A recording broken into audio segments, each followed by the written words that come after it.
Hi there, my name is Paula Sturm, and I'm the owner of Radically Nourished. I'm a registered dietitian and a functional medical nutritionist. And in this tip, I want to talk about movement and the importance of exercise. So, in this little tip, what we'll talk about is how movement is medicine for longevity, how it boosts your mitochondrial health. We want to know when to rest because we don't want to exercise every day. And we want to understand some unique benefits of movement and then some different types of movements and their benefits, and then how to incorporate it. If you haven't been exercising in a while, how can we start?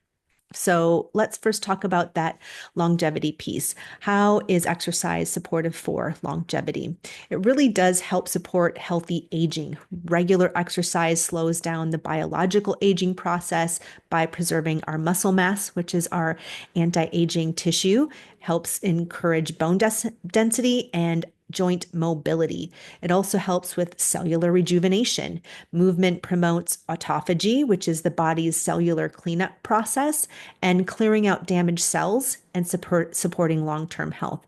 We want to make sure that our body's cleaning up those cells. We don't want those cells that are in the process of dying or dead lingering around. We want our body cleaning that stuff out. So exercise helps us do that.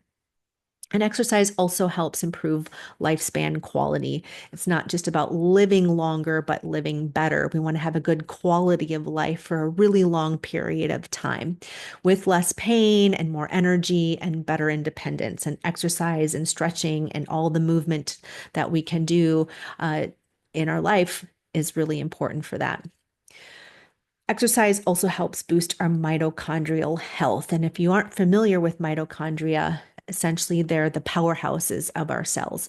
They're mainly in our muscles, especially in our heart and just our skeletal muscle. So mitochondria are our little energy factories. Exercise stimulates the production of mitochondria. So the more we exercise, the more mitochondria we have, and therefore the more energy we'll have, which is essential really for overall vitality. It helps improve cellular efficiency. Activities like walking and strength training and aerobic exercise enhance that mitochondrial function, making our body a better and more effective machine for producing and utilizing that energy.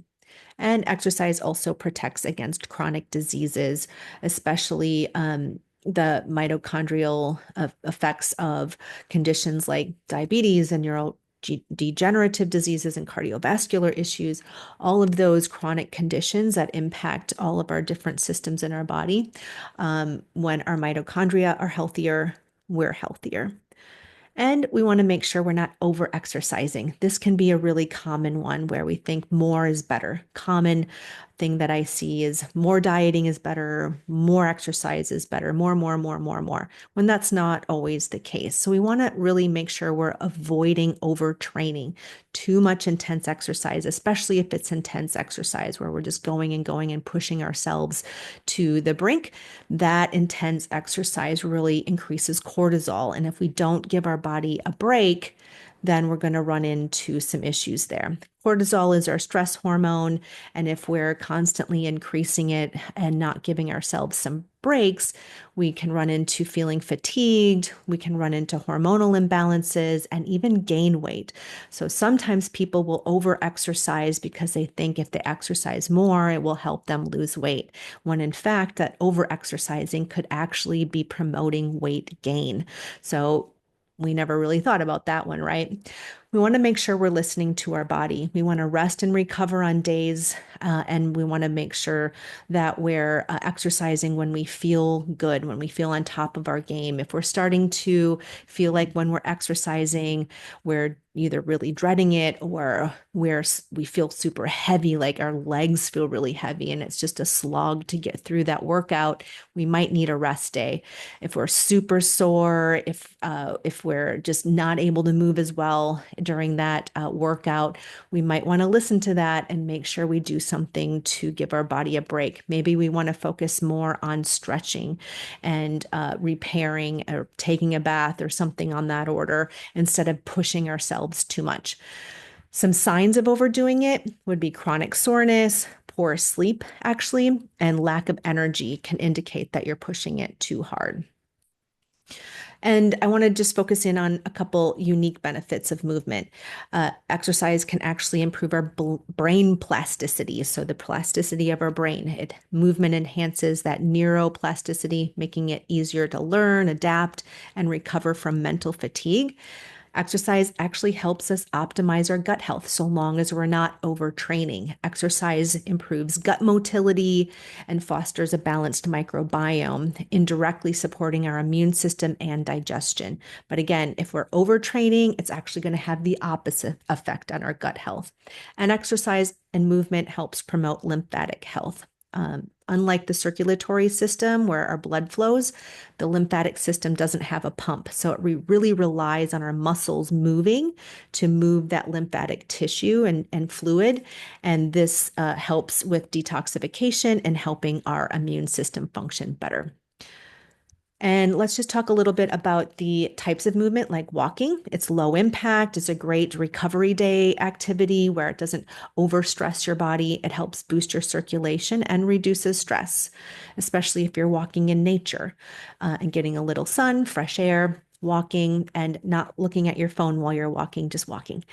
Strength training supports your bone health, muscle maintenance, and metabolic function. Mobility work like yoga and stretching prevents stiffness, reduces injury risk, and enhances flexibility.